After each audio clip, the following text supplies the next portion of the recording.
On the 5th of November, 1940, somewhere in the North Atlantic at approximately 52 degrees north latitude, a merchant ship armed with 7 obsolete naval guns steered directly toward one of the most powerful warships in the German fleet. The man giving that order knew exactly what he was doing. He knew the caliber of his guns. He knew the thickness of his armor, or rather, the absence of it. He knew the range at which the enemy could engage him, and he knew the range at which his own weapons could hope to reply. He had done the mathematics, perhaps over years at sea, perhaps in the minutes since the enemy appeared on the horizon. The numbers were unambiguous. The outcome was not in doubt. Captain Edward Stephen Fegen, Royal Naval Reserve, commanding officer of His Majesty's armed merchant cruiser Jervis Bay, rang down for full speed and ordered his crew to action stations. What followed was not a battle in any conventional sense. It was an act, deliberate, conscious, clear-eyed, of self-annihilation in service of something larger than any single ship or any single life. And because of it, 32 merchant vessels carrying food, steel, aircraft, and ammunition reached the ports of a besieged nation. Because of it, Britain survived another week, another month, another turning of the war.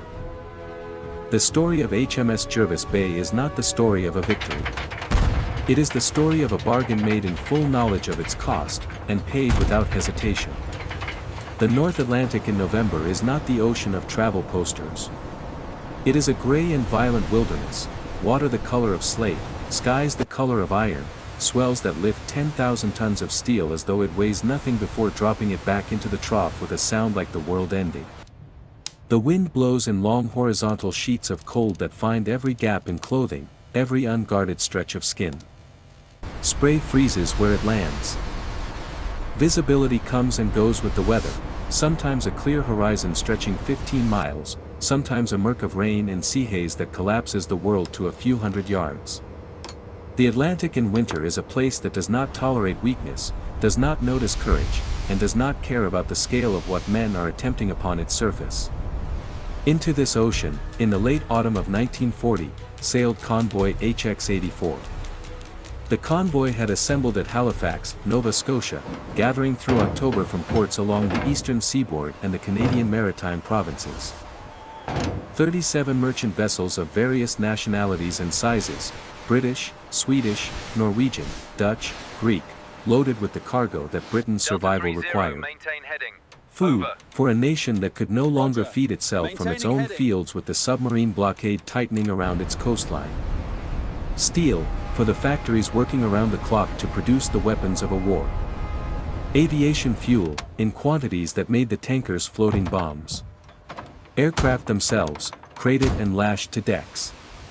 Military vehicles, medical supplies, raw materials of 100 kinds. Everything a nation at war requires and cannot produce fast enough in the quantities it needs. By the autumn of 1940, Britain was in a condition that those who lived through it described as simultaneously desperate and defiant. The Battle of France had ended in catastrophe. Dunkirk had extracted the army but abandoned its equipment. The Luftwaffe had spent the summer and autumn attempting to break RAF fighter command and clear the way for an invasion, and had failed, but at a cost that left the air defense network stretched to its limits. The U-boat campaign in the Atlantic was deepening, tightening, strangling. Between June and October of 1940, German submarines sank 270 Allied merchant ships, more than 1.3 million tons of shipping. The convoys were the lifeline. And the lifeline was being cut, methodically and ruthlessly, one ship at a time. Convoy HX-84 departed Halifax on the 28th of October, 1940, under the escort of a single vessel. That vessel was HMS Jervis Bay. She had been, in another life, a passenger liner. Built in 1922 by Harland and Wolff for the Aberdeen and Commonwealth Line, she had sailed the route between England and Australia for nearly 2 decades, carrying emigrants and tourists and the ordinary traffic of empire, 14,000 tons of steel hull and steam machinery designed for the comfort of passengers, not the violence of war.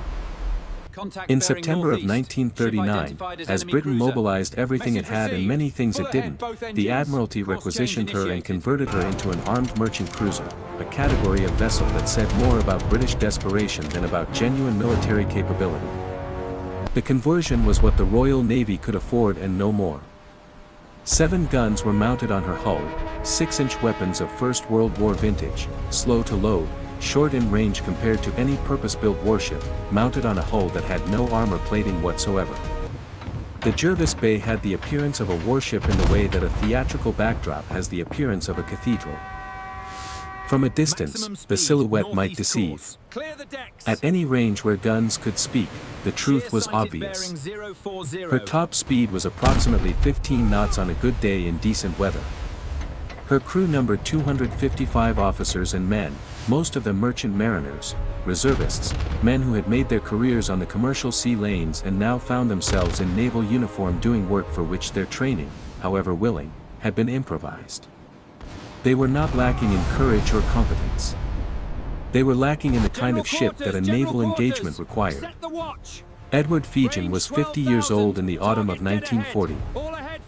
He was the son of a naval officer, had entered the Royal Navy in 1905, served throughout the First World War, and spent the interwar years moving between naval service and the merchant marine in the way that many officers of his generation did, the peace offering few positions and fewer ships for the career naval officer who did not wish to spend decades at a desk.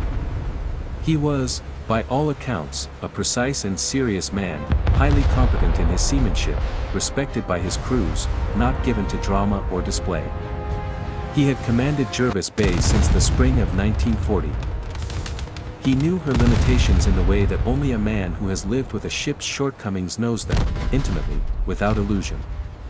He also knew the strategic reality of his assignment.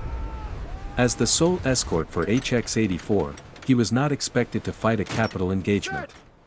He was expected to deter submarines, to provide the radar and signals capability that a convoy required, to respond to the ordinary threats that convoy escort involved. A surface engagement with a German capital ship was a contingency so catastrophic that it had no realistic plan attached to it. There was no plan, because there was no plan that could work. What there was, at 1,630 hours on the 5th of November, 1940, was the Admiral Scheer. She appeared on the horizon to the northeast, her silhouette emerging from the gray as the afternoon light was already beginning to fail, for in November at 52 degrees north, darkness comes early and comes fast. The Admiral Scheer was a German heavy cruiser of the Deutschland class, sometimes called a pocket battleship by the British press in recognition of the political treaty constraints under which she had been designed. She had been built to a specification of exactly 10,000 tons, as required by the Treaty of Versailles, though German design and engineering had stretched that specification beyond its stated limits in ways the treaty's authors had not anticipated.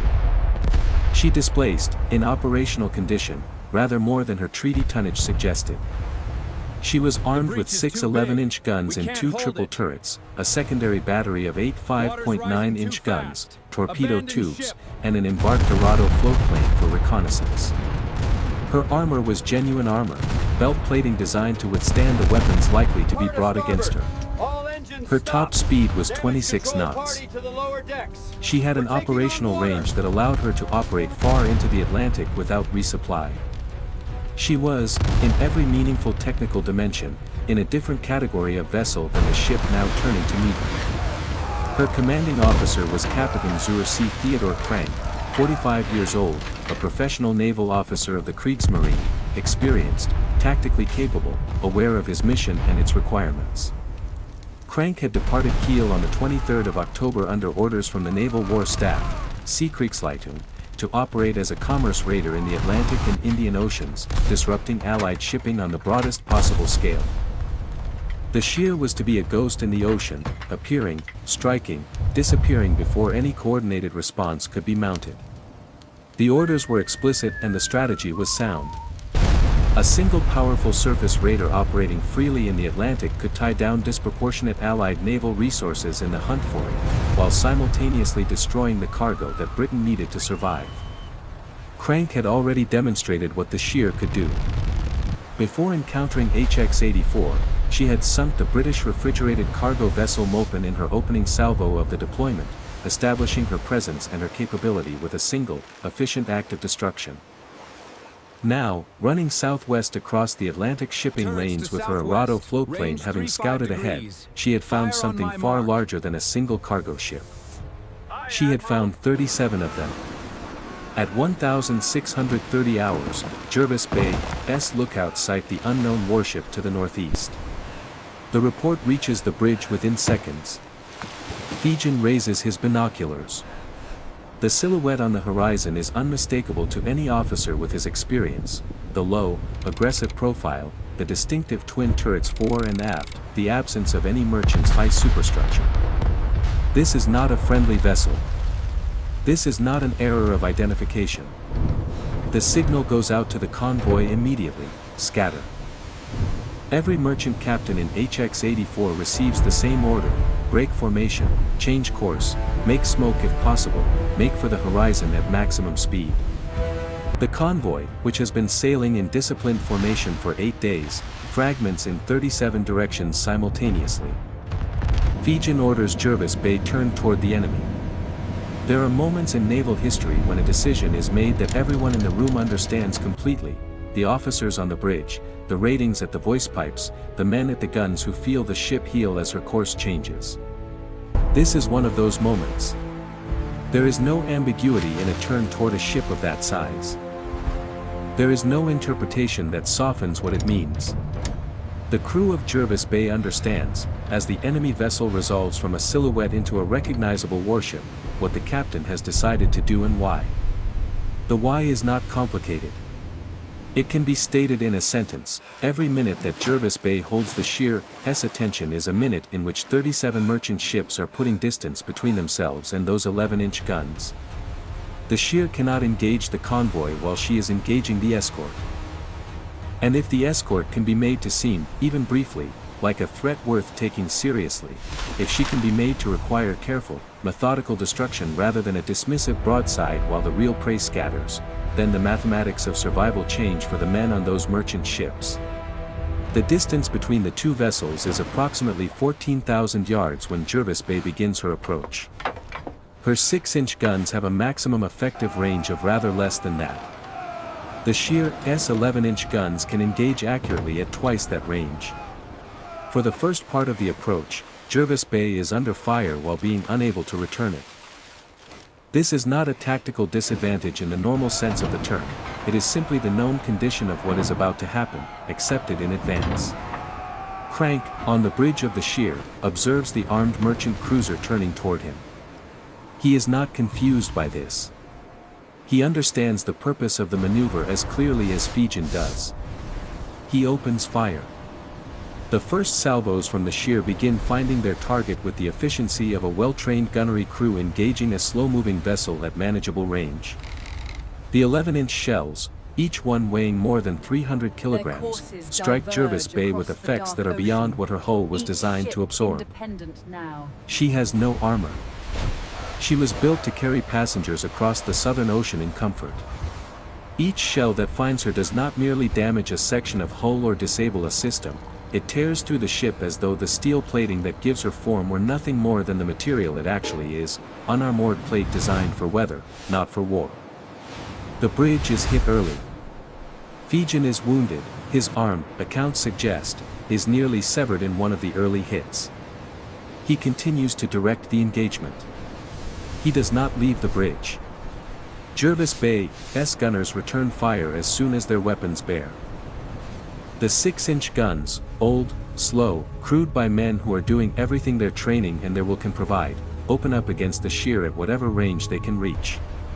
The rounds they fire are not going to threaten a vessel of the Scheer's construction in any serious way.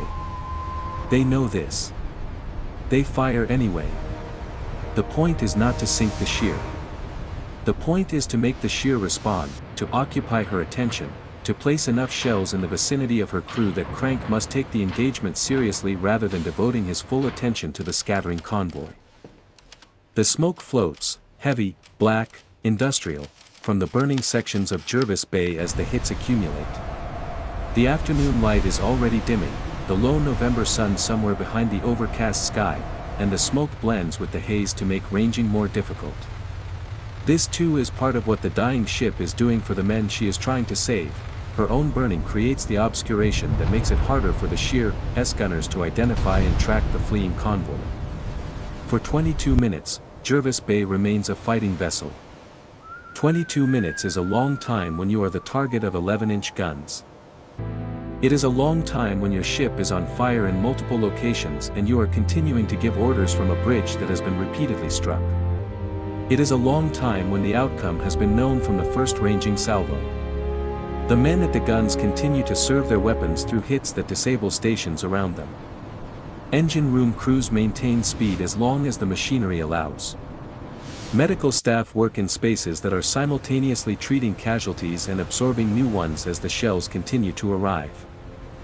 The ship is not intact in any structural sense. She is burning, listing, losing power, her hull opened in multiple places to the cold Atlantic, but she continues to move, continues to turn, continues to present a target that demands the Scheer's attention. Fegen, wounded to a degree that would have incapacitated a less determined man, keeps the bridge until the bridge is no longer tenable. At approximately 1850 hours, HMS Jervis Bay sinks.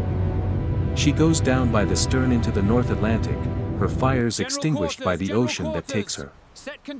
The last of her crew who can do so go into the water that is cold enough to kill an unprotected man within minutes, in November, at this latitude.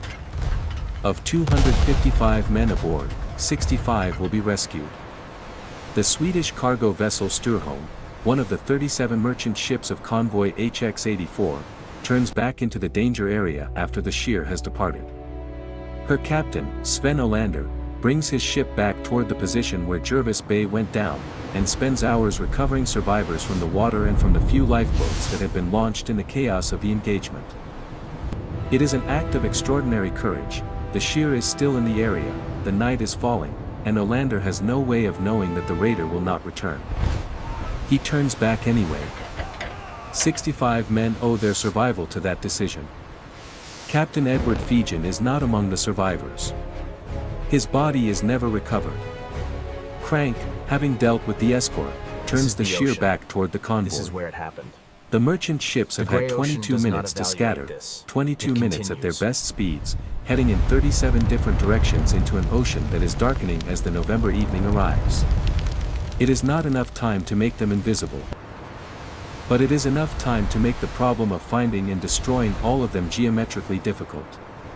The Scheer catches and sinks 5 merchant vessels before darkness and the dispersal of the convoy make further pursuit unproductive. 5 ships lost, with their crews, with their cargo, in the hours that followed the death of Jervis Bay. Each one is a tragedy. Each one represents lives lost, cargo never delivered, families in Britain and elsewhere who will receive the news that a ship went down. But 32 ships reach port. 32 vessels carrying the supplies that Britain needed to continue fighting, to continue feeding its people, to continue producing the aircraft and the ammunition and the equipment of a war that was still very much in doubt in November of 1940. Those 32 ships, and the material in their holds, made their quiet and largely unrecorded contribution to a nation that needed every contribution it could get. The arithmetic of the engagement, looked at from a purely tactical perspective, is straightforward. The Scheer sustained no meaningful damage. Jervis Bay was destroyed. 5 merchant ships were sunk. 32 escaped. Crank, by any measure of gunnery and seamanship, had won the engagement. He had executed his mission. He had performed his duty as a naval officer with competence and efficiency. But Crank himself, in later accounts and in his own records, did not describe the engagement as a simple victory. He was a professional sailor. He understood, as clearly as anyone, what Fegen had done and why. The captain of the Jervis Bay had not been attempting a tactical surprise or exploiting a technical advantage. He had simply placed himself and his ship and his crew between the enemy's guns and the men he was responsible for protecting, and held that position until there was nothing left to hold. There is a category of military action that transcends the tactical and the strategic, that belongs, instead, to some harder and more fundamental register of human behavior. Open fire!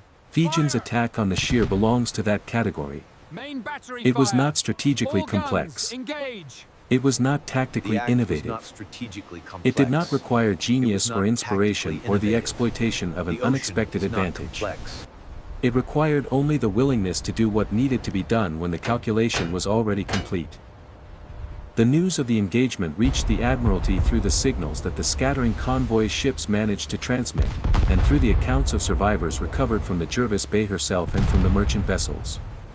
The picture that emerged, a single armed merchant cruiser turning toward a pocket battleship in a deliberate act of self-sacrifice, was immediately understood in terms of its propaganda value as well as its military significance. Britain in the autumn of 1940 needed stories. It needed examples of the specific qualities that its survival required: steadiness under impossible pressure, willingness to act without hope of personal survival, the subordination of individual preservation to collective need. Fegen was awarded the Victoria Cross posthumously. The citation, approved by King George VI, described his action in terms that were accurate and, by the compressed standards of such documents, almost adequate to what had actually happened. He had turned his ship toward the enemy knowing the outcome. He had held the engagement open long enough for the convoy to scatter. He had died doing this. The Victoria Cross is the highest military decoration in the British honours system. It is awarded, in the language of its original warrant, for most conspicuous bravery, or some daring or preeminent act of valour or self-sacrifice, or extreme devotion to duty in the presence of the enemy. Every element of that language applies to what Fegen did on the 5th of November, 1940. The men who survived, the convoy ships that reached port, the cargo that helped sustain Britain through another winter of the war, these are the measure of what that bravery, that self-sacrifice, that extreme devotion to duty actually accomplished. The Admiral Scheer continued her raiding cruise after HX-84. She would go on to operate in the South Atlantic and Indian Ocean, sinking 17 ships in total during her 5-month deployment before returning to Kiel in April of 1941. She was a highly effective commerce raider by any operational standard, and her crews demonstrated the strategic validity of the surface raider concept that the German Naval War Staff had been developing since before the war. She would serve through the war in various capacities before being bombed by the RAF in Kiel in April of 1945, capsizing and sinking in the final weeks of the conflict that she had helped to begin. But the engagement of the 5th of November, 1940, is the event for which she is principally remembered, and she is remembered in it not as the victor but as the context for something that had nothing to do with her.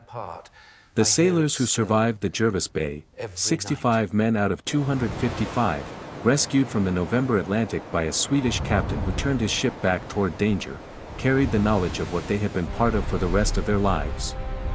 Some of them spoke about it. Some of them didn't. The experience of surviving an event in which 190 of your shipmates died, in which your captain went down with his ship, in which you were in the water in the North Atlantic in November and then somehow were not, this is not an experience that resolves into clean narrative. It lives in the body. It lives in the middle of the night. It lives in the specific and indelible sensory memory of cold water and burning steel and the sound of a hull breaking. The merchant sailors aboard the 32 ships that scattered and survived had their own memory of it. The Jervis Bay burning on the horizon as they ran, the black smoke against the gray sky, the sound of the guns carrying across the water in the wind, growing quieter as they drew away, then silent. Some of them would have known what the silence meant before they knew anything else. Some of them would have continued to watch the horizon even after the smoke had gone, as if watching could do something, as if bearing witness from that distance was a form of presence. Captain Sven Olander of the Stureholm, who turned back and saved 65 men, was awarded the Lloyd's War Medal for bravery at sea. He received it in 1941. In the calculus of courage that the war required, his act belongs in the same register as Fegen's, a different kind of decision, made under different pressures, with different mathematics, but requiring the same fundamental willingness to place himself between harm and other human beings. The strategic context in which HX-84 sailed, the autumn of 1940, Britain alone, the Atlantic route the single artery keeping the nation alive, gave the engagement of the 5th of November its particular weight.